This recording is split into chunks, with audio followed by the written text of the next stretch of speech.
Second story of the day is definitely going to be just as, if not more, unpopular than this one. I'm talking about Tulsi Gabbard and Donald Trump. So first off, I want to say, because a lot of people are misconstruing me, they're like, Anomaly, are you jumping off the Trump train? Are you a traitor? Are you a fake patriot? Are you sabotaging Trump?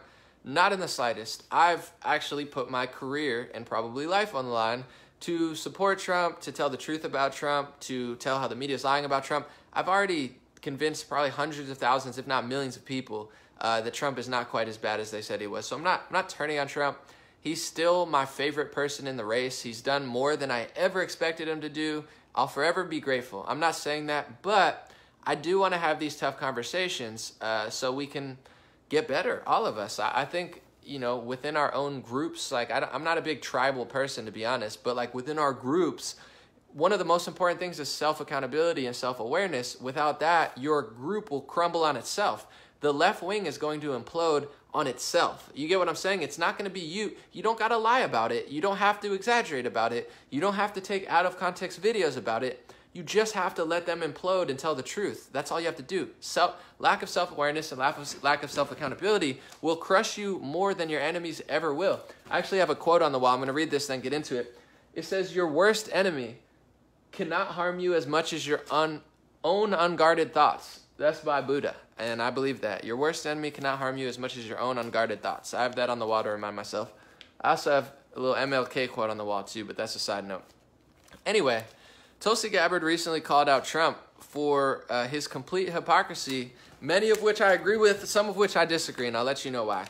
So this is a quote from Tulsi. She put up a whole video talking about Trump's Ilhan Omar tweet, and she called it complete hypocrisy and said, "It is Trump who has been acting as Al-Qaeda's big brother and protector in Syria, and who's turned our country into the prostitute of Al-Qaeda. Al-Qaeda's biggest supporters, the Saudis, who have been spending billions of dollars spreading their exclusivist radical interpretation of Islam around the world." Big words by Tulsi Gabbard. I'm not gonna lie. Obviously, I like Trump, but I like to see a little competition. Like, that's what our country is supposed to be. It's supposed to be right wing, left wing, competition. It's not supposed to be Donald Trump, clowns. Like, that's not, you know, it's funny, but it's not fun. You get what I'm saying? It's like we're supposed to have somebody like Tulsi there challenging Trump. That's what the left-right paradigm would be if it works. So I'm going to read what she said again, because this is some pretty tough words. I'm pretty pumped about it. I'm not going to lie. She said, "It's Trump who has been acting as Al-Qaeda's big brother and protector in Syria, and who's turned our country into the prostitute of Al-Qaeda's biggest supporters, the Saudis, who have been spending billions of dollars spreading their exclusive radical interpretation of Islam around the world." So I'm going to tell you where I disagree and agree with her, and then I'm going to tell you what Imam Muhammad Tawhidi said in defense of Donald Trump. All interesting stuff. Where I disagree with her is I think progressives and even Tulsi Gabbard, I don't think they gave Trump enough credit for what he did do in Syria. I understand that Trump isn't the be-all, end-all. I understand that Trump could have done more. He could have done this and that. But what Trump did do is he did defeat ISIS and Al-Qaeda.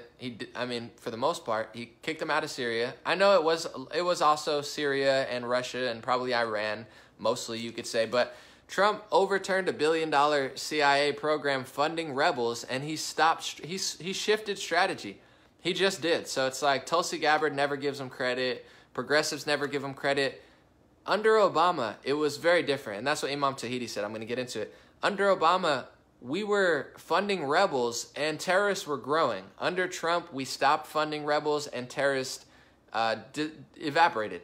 I don't understand why progressives and liberals and Tulsi Gabbard doesn't want to give Trump even the slightest bit of credit. She could say all this stuff, but like, don't act like he did nothing. I just don't agree with that. Where I do agree with her, though, is, you know, Trump, I do believe, is, you know, very aligned with Saudi Arabia. And also, I do agree that the Wahhabist ideology is one of the most dangerous ideologies of Islam. You know, if everybody was a radical extremist Muslim, Europe would be crushed already. If everybody was a radical extreme Muslim, there'd be way more violence. I'm not saying it's not a problem in the religion. I'm not saying that it's not very real. I'm no liar. But you would know if every single Muslim was an extremist radical terrorist. You would know tomorrow because they're like 1/3 of the world. So it would be very obvious. Anyway, the reason I'm saying this is because there is a very extreme interpretation of Islam and a very extreme acting on it, which is ISIS, Al-Qaeda, and, you know, some could say that's what the book says, and that's, you know, word for word they're following it. I'm not going to sit here and disagree with you, but I'm just going to say a lot of this Wahhabist stuff is the worst stuff in Islam, and it seems like the United States and others keep aiding and abetting it one way or another. And I'm not going to sit here and blame Trump like Tulsi Gabbard, but I like that she's talking about this because under the last administration, for sure, I don't know under this one, we were funding rebels who had a radical ideology. Why were we funding radical Islamicists if we're trying to fight radical Islam? Doesn't make sense to me.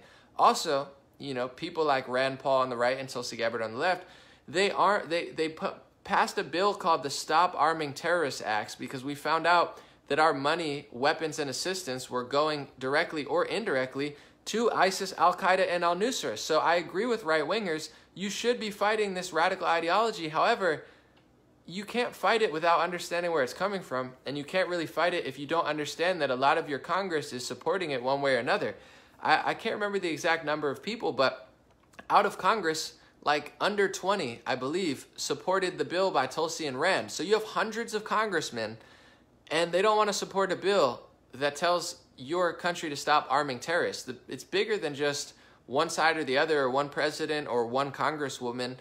All of Congress is like ridiculous. You know, they're all okay, apparently, with our taxpayer dollars going to funding, aiding, and abetting radical terrorists one way or another. So it's hard for me to go with the groupthink, and this is getting me in a lot of heat, with the right wing just blaming Ilhan Omar, because even with the 9/11 attack, you have to understand, first of all, look into like the Mujahideen and I don't know if it's the 70s or 80s or 90s, our relationship with a lot of these organizations that now we all of a sudden claim to be fighting or didn't do any damage to basically until Trump got into office. It's all seems very tied to me. And when you look at 9/11, most of the hijackers were from Saudi Arabia. I have friends in Saudi Arabia. I have Saudi Arabian friends who I love and respect. I'm not knocking my Saudi Arabian friends. I'm just saying, if all the terrorists came from Saudi Arabia, and we know that, why? I agree with Tulsi Gabbard. Why are we giving so much money, weapons, and assistance to them?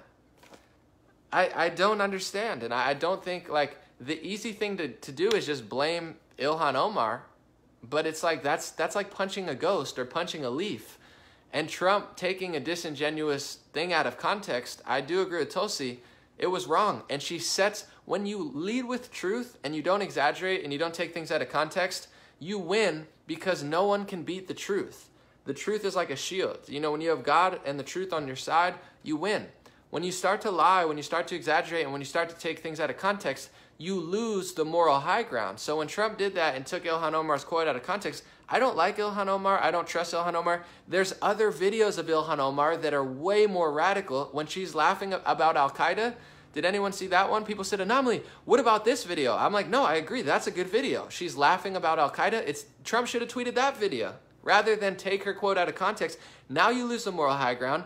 Now people start to shift. Now they have a victim card. Now they have an excuse to say that. You lose when you shift from the truth and when you shift from God, or if you're atheist, whatever you want to call it, and you go to get desperate. You don't want to get desperate. You don't want to have to lie. So the reason I'm bringing this up, and I want to say Imam Tahidi's counter-argument real quick, but Tulsi Gabbard is Trump's biggest threat, although she'll probably never make it through the Democratic Party, but also she's the conversation that we deserve. I still like Trump more than her. I don't trust her domestic policy at all, but I would love to see Trump and her have a debate or in a conversation about Saudi Arabia, about Israel, about the United States, about the terrorist organizations, about England, about the EU, about the UN, about everyone, because that's the conversation that our country deserves. An honest conversation with somebody as honest as Trump and somebody as honest as Tulsi Gabbard who disagree. That's what politics should be. Those conversations, so I can say, you know what? Because there's people I watch like Jimmy Dore and Abby Martin. I find that they tell the truth sometimes, and they lie sometimes, you know, but I appreciate, like, I only watch them when right-wingers start to lie, and then I'm like, if you guys start lying, I can't get the truth from you now. And then I'll watch them, and I'll be like, I agree with that, I agree with that, I agree with that, but then they start lying, and then in my opinion, you lose the moral high ground when you start lying. When you're like talking about radical terrorism and how, you know, there's countries funding it, I'm like, for sure. And then when you say, well, it's because of climate change, and then you're like, all right, now you just lost the moral high ground. So I like what Tulsi's saying, and I think that it's very, very important, because if you really want to stop radical Islamic terrorism like Trump says, you can't fund them, you can't support them, you can't support countries who support them. That's just basic common sense. That's the root of the problem. And unfortunately, I love America, I love Trump, and I love a lot of people, but our country historically over the last 20 years, and possibly through Trump's administration, although I haven't seen as much proof for it, have been funding, aiding, and abetting radical terrorists one way or another. So if you really want to stop them, we got to stop getting weapons, money, and funding to them. And I think that Tulsi Gabbard understands that, although I would just love to see her have a conversation with Trump. Imam Mohammed Tawhidi did not like Tulsi Gabbard's series of tweets about this. He said, fact for you, thousands of Muslims voted for Donald Trump after Obama financed rebels in the Middle East, gave 2,500 Iranian regime informants U.S. citizenships, and stopped drug trafficking investigation against Hezbollah. Hundreds more joined him at the White House during EID, or aid. I don't know how to say that. So I agree with Mohammed Tawhidi in a lot of ways. He said, you know, don't act like Trump hasn't done anything for Muslims, because, you know, Obama was financing rebels in the Middle East and gave Iranian regime informants U.S. citizenship and stopped the drug trafficking investigation into Hezbollah. I don't know about the Iranian informants. I haven't heard about that, but I have heard about the drug trafficking investigation into Hezbollah that was quashed by the Obama administration. And I do know Muslims who support Donald Trump, and I also know Middle Easterns who support Donald Trump.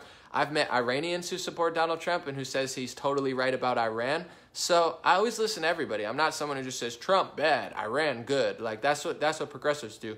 Trump's bad, Iran's great. It's like, I don't know about that. I'm not blaming Iran for everything, but I've met Iranians from Iran who love Trump. This is true. I'm not just making this up. So it's like, I'm always just listening and considering. I'm like, because I'm trying to get to the truth. I don't know. That's why when I don't talk about religions or races or genders or ethnicities in a hateful way. I'm legitimately confused. Like, I'm like, what's going on? You know, like, there's certain things, obviously, I know, like, yeah, let's not let biologically born males who transition to females play sports, like, in things that I'm pretty sure about, I'm pretty direct. But other things, it's like, when it comes to the Middle East and Iran and Russia and Israel and Syria and Yemen and Saudi Arabia and Venezuela, it's confusing as F-U-C-K. Like, I'm legitimately confused. And I'm not one of those people who acts like a purist and like, no, if I was president, I'd go there and I'd stop the regime change right away. And I'm like, would you though? You know, at least I respect Tulsi Gabbard. Someone said, F you can't even pronounce Iran right, and you're here talking. Bro, I'm supporting you and you're getting mad at me. I'm literally like the only one out here supporting your perspective, and you're getting all pissed at me. I'm just explaining. I'm legitimately confused at what's going on. So that's what I was literally just saying. Maybe someone else said something, but when it comes to U.S., Venezuela, all these stuff in the Middle East, I'm not the purist that says I would stop this here, I would start this here, I would stop this here, and many are. But at least with Tulsi Gabbard, I respect the fact that she's actually running for president. It's easy to be a sideline quarterback and say, ooh, I'd do all this stuff if I were Trump. But Tulsi Gabbard's like, yo, I do this, and I am running for president. And, you know, I respect that, and it'll be interesting to see how she does in the Democratic Party.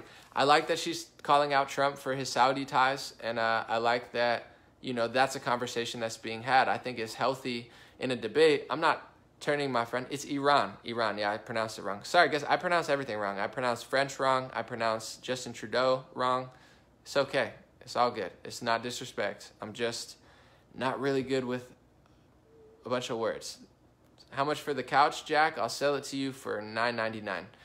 Anyway, all jokes aside, yeah, I just want to end on that note, because when I have these conversations, I'm just trying to get to the core of the truth, Because a lot of us in this country and all over the world, we've been lied to so much. Like, and that's why I don't believe that questioning things or trying to have conversations, I don't think it increases hate.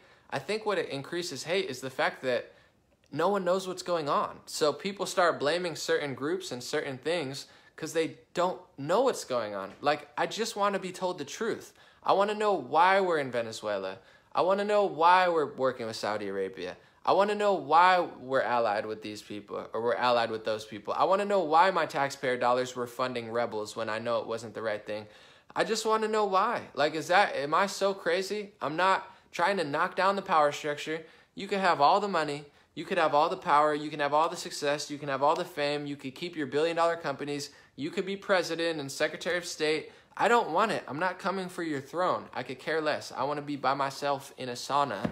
But I'm going to ask these things because this is how our country feels and this is how the world feels. Why are Christians and, Catholics and the majority of the United States, yet they're persecuted the most in mass media? Why are we fighting terrorists, but we're funding extremists? Why are we giving weapons to the country who most of the hijackers came from? Why is, why? That's all I'm asking, because I have no idea why. And I'm not even being sarcastic or rude. I know sometimes my tone, people think I'm being sarcastic. No, I'm serious. Like, why? And I don't know what one guy said there, but in general, I'm always the one going out on a limb and telling right-wingers not to attack all of Islam, that is wrong. I'm one of the only right-wingers doing that. I'm saying it's wrong. You're lying. You're taking that out of context. You shouldn't have to lie. You shouldn't have to take stuff out of context. I'm the only one doing that. So I'm the only one defending Islam in that way. There's no reason to get mad at me. Vice versa, when it comes to the left, I say these things to the left wing because it's not working. And the left wing is going to collapse under their own naiveness, under their own foolishness, under their own confusion, under their own weakness, under their own pathetic hypocrisy. And I'm trying to save it. Not like to make it bad, but to make it better. Like, it's not going to get better just because you lie about everything. And just because the media lies about all this stuff, it doesn't mean people are cool with it. People are not cool with it. So I'm like building bridges when I need to, and I'm building walls when I need to. And then people try to burn my bridges and call me names and then knock down my walls and act like it's my fault. There's conversations that need to be have, and I have them. I'm going to read this, brother, because I actually engage with people who disagree with me. He said, the best thing America can do to the world is stop destroying other countries. They destroyed Iraq for oil. 1.5 million people died there. I agree. 1,000%, brother. And maybe you caught this midstream, but I call out the war in Iraq. I call out the lies in Syria. I call out the lies in Libya. And I absolutely think it's horrible leadership by the United States, Saudi Arabia, the UN, Israel, and many others that have made this problem 10,000 times worse. I don't disagree with you. And I'm one of the only people who will say that. And I'll even say that I don't think right-wingers are taking the right approach with Ilhan Omar. I don't agree with it. However, I also talk about how certain refugees that came to Europe and the United States under this crisis were not who they said they were. And that's also a problem. And it's also a problem when people have two strikingly different cultures and, want to coexist. For instance, I don't know how you feel, brother, but I know liberals in my country, maybe you live in the United States, but here in Europe, they are super pro gay, lesbian, and transgender, and they want to have transgender biologically born men who transition to a woman play sports with men. I don't think any Islamic country wants to do that stuff. So I'm not hating on anyone else. I'm just like, guys, that doesn't make sense. Yes, that happened. However, I don't want to see, Europe and the United States collapse because we had satanic, horrible leadership in this country for a while who, made people suffer not only in our own country and on the streets today, but in other countries. I agree, but I'm trying to shift to a solution, and that's where we're at. Someone said, dude, you should see how Republicans treat me when I say this. Trust me, bro. I know. I can't say anything anymore. I don't even care. I'm amped up off it today, but I'm asking these questions. And here in the Middle East, in Saudi Arabia, in Yemen, in Venezuela, in, you know, our relationship with what's going on in the Middle East. I want to know the truth of what we're doing and why we're doing it, because it's backfired for the last 10, 15 years. It's backfiring currently. And that's why I brought up this whole segment, because Tulsi Gabbard's questioning it, and I don't agree with it all, but I like that she's saying it. Imam Tawhidi came to her defense, and he's allowed to do that, and I'm allowed to do what I'm saying now. It's all good. God bless you guys. God bless your family. God bless your America. God bless America, and God bless the world. This is just what's going to happen nowadays when you talk about tough stuff. Someone said, leave Satanists alone. They're not the problem. I'm not talking about your everyday... I can't tell if you're kidding or not. I'm not talking about your I'm not talking about your everyday Satanists that are just like, I like heavy metal music and I worship Satan. I'm not talking about those people. I'm talking about like very dark, evil people who don't really care. I mean, I'm sorry. I can't even mention that and then Satanists get mad at me. This is kind of hilarious. So when I talk about people, I'm not saying a monolith, guys. I'm just saying there's some dark people. You could use Satan as a metaphor if you would like. The opposite of God, the opposite of holy, the opposite of being righteous, whatever you want. Dark, evil. Use a synonym, guys. I'll make sure I watch what I'm saying, because clearly I can't say anything at all without pissing someone off, but that's okay. I want to say this real quick too, guys. Yeah, no, everybody's offended today. That's fine. I have a supporter thing. It's pinned to the top. If you'd like to be a Facebook supporter, join up. If not, there's other ways to support. Donor Box, Patreon. I still appreciate those, although those have slowed down a little bit. But thank you to everybody who's supporting just by liking or sharing too. The reason I talk about the supporter thing is because if you join, you get a badge. Also, you get private posts that I do every day or so, or every couple of days. And it's kind of cool because not only do you get extra posts that I post for only supporters, but also I can actually read that a little better. I posted the share thing and it got like 1,000 comments like quickly, so I can't really read them. But on supporter posts, I can read and discuss more. And we're having our first private secret supporter live stream Wednesday or Thursday. So to any supporters, I will post later today and I'll let you know what day. I'm going to go back to that other post and I'm going to look at the time and the date that best suits everybody. But I think it looks like Wednesday or Thursday after like 6:37 Pacific Standard Time. So we're going to have our first supporter live stream. It'll be cool. It'll be a lot calmer. And I'm sure you'll be able to ask your questions and we'll be able to chat a lot easier than on here if you join the supporter thing. Thank you, guys. Appreciate you guys. God bless. Have a good week. I'll be back later.